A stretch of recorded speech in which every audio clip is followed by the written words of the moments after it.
Mungkin hatiku tak akan terus tertambat seperti ini. Jika saja di saat itu, kau tak spontan mengeluarkan pernyataan yang sangat mengejutkan bagiku. Namun, apakah untuk anak Sara yang terlontar dari mulutmu di kala bocah bukan sesuatu yang tanpa makna? Ataukah hanyalah ucapan seorang laki cilik yang tiada arti?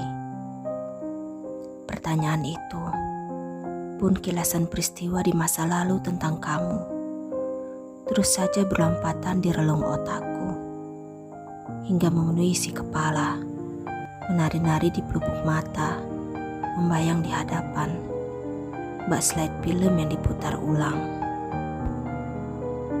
Haruskah aku lupakan saja, sedang hati kecilku masih saja menginginkannya tetap ada, tentang cinta yang sama dan masih saja sama, tentang rindu yang terus bertunas.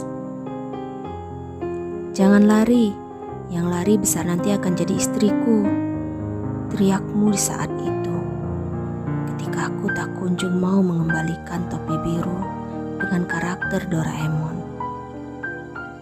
Kalimat mengejutkan yang tak kukira akan keluar dari bocah kelas 5 sekolah dasar. Tatkala aku tak kunjung memberikan topi biru yang kurebut dari kepalamu, sebab kau tak mengakui telah bermain curang. Topi berkarakter Doraemon itu, topi yang selalu kau banggakan seminggu belakangan.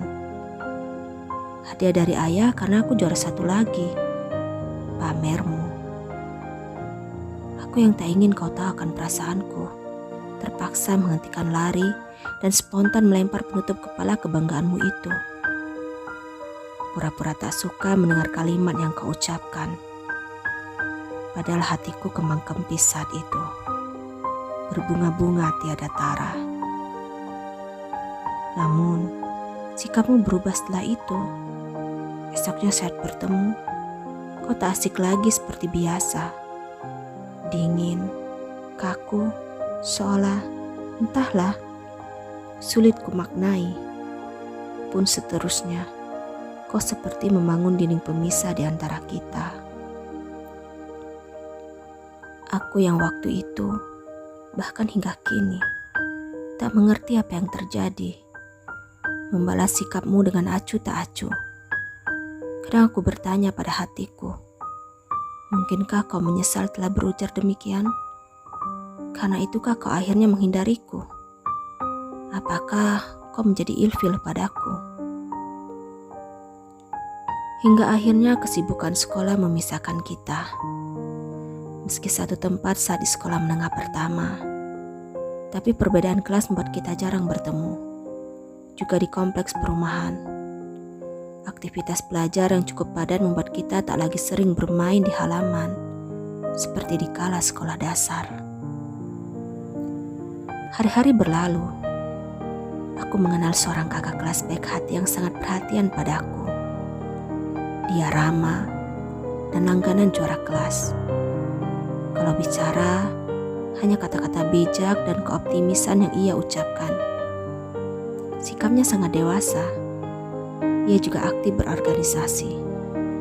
Di OSIS, ia menjabat sebagai ketua. Aku jatuh cinta padanya. Belakangan ku ketahui, ia baik dan ramah bukan saja padaku, tapi begitulah sikapnya pada semua orang. Perhatian yang ia berikan padaku tak lebih dari seorang kakak pada adiknya. Namun aku kadung mencintainya, dan itu tak berubah meski ku tahu aku tak istimewa baginya. Setidaknya begitulah yang kupikir saat itu. Perasaan cinta yang telah menggeser posisimu di hatiku. Begitu mudahnya aku melupakanmu. Ya, tentu saja, sebab kau hanyalah cinta monyet bagiku, sedangkan dia adalah cinta pertama. Lagi-lagi kupikir begitu kala itu. Belakangan ku sadari, kau bukanlah sekedar cinta monyet, tapi kaulah cinta pertama itu. Pantas saja, di saat kurasa hatiku telah lupa padamu, sebab telah ada cinta yang lain. Tapi tiap kali kita bertemu, aku selalu merasa dada ini seolah ada yang menekan, tertahan, terhimpit. Dulu kukira itu tak berarti apa-apa. Namun telah kusadari, kau tak pernah hilang dari hati ini. Rasaku padamu hanya bersembunyi di balik rasa lain yang ada. Mungkin saja rasa yang ada pada kakak senior adalah euforia atas kebaikan dan perhatiannya padaku. Bisa jadi hanyalah fata morgana dari rasa kagumku padanya yang telah salah aku maknai sebagai cinta. Ataukah benar adalah cinta? Tapi dikala ku berhasil melupakannya, menyebabkan rasaku padamu kembali ke permukaan. Entahlah. Namun, yang pasti di saat ku pinta pada Tuhan agar membuatku melupakan cintaku padanya, aku begitu yakin dan benar-benar ingin rasaku padanya kembali biasa. Akan tetapi tidak padamu. Itu tak berlaku. Aku ingin kau tetap ada di sini, di hatiku. Walau sikapmu seolah menjauh, tak menginginkanku. Benar, terkadang aku tersiksa dengan rasa ini. Rindu-rindu terus saja ada, rindu yang sama dan masih saja sama. Haruskah aku meminta pada Tuhan untuk membuatku lupakan cintaku padamu? Sedang hati kecilku berkata, aku menginginkan kau tetap ada di sini, di hatiku.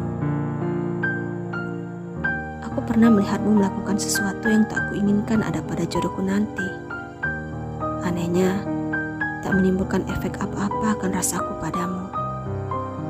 Cinta yang ada tetap sama, tak berkurang sedikit pun, tak berpengaruh.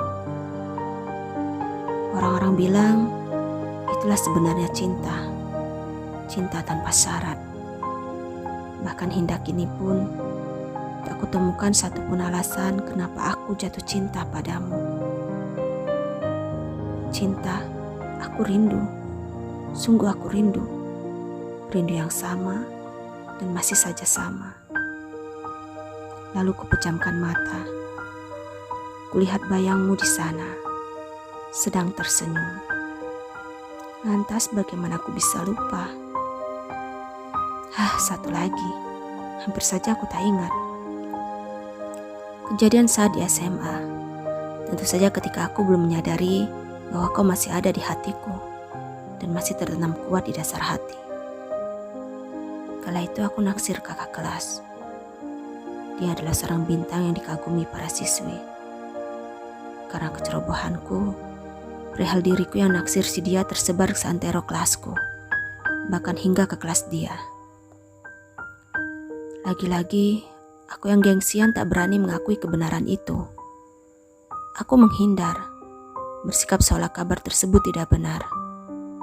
Terlebih saat ku tahu ya teman sekelasmu, bukan hanya sebangku, tapi lebih dari itu. Kalian adalah sahabat karib. Aneh memang, mengapa aku gengsi mengakuinya, terlebih padamu. Padahal kala itu aku tak ada rasa apapun lagi padamu. Begitu pikirku. Namun, tentu saja itu terjadi sebelum ku menyadari kebenaran yang ada. Seperti yang kukatakan tadi. Belakangan baru kusadari bahwa kau tak pernah pergi dari hati ini. Kau ada, bahkan selalu ada. Kau hanya bersembunyi di balik rasa lain yang muncul. Puluhan purnama telah berlalu. Saat yang kutunggu-tunggu datang juga. Hari bersejarah, kenangan yang takkan terlupakan seumur hidupku. Aku terima nikah dan kawinnya Sapira Aulia binti Zulkifli Hasan dengan mas kawin tersebut dibayar tunai. Bagaimana saksi? Sah? Pak penghulu menoleh ke kanan dan ke kiri. Sah. Serentak para tamu undangan yang memenuhi masjid berseru. Bulir bening menggenang di pelupuk mata tanpa diminta. Tiba-tiba, bersamaan dengan rasa membuncah di dada, prosesi akad nikah usai sudah. Orang tua, keluarga, Para tamu satu persatu mengucapkan selamat dan mendoakan, termasuk dirimu. Ra, selamat ya, ucapmu bergetar. Ada senyum tipis di wajahmu yang tampak sendu. Lagi-lagi, dadaku terasa ada yang menekan, tertahan, sesak. Inikah akhirnya? Akhir dari rinduku padamu. Rindu yang selalu ada, rindu yang sama dan masih saja sama. Tuhan, aku memutuskan untuk mengakhiri cinta ini. Rindu itu terus saja bercabang, dan mungkin satu-satunya cara untuk membuatnya berhenti tumbuh adalah melupakannya. Untuk saat ini, biarkan aku menangis dalam diam.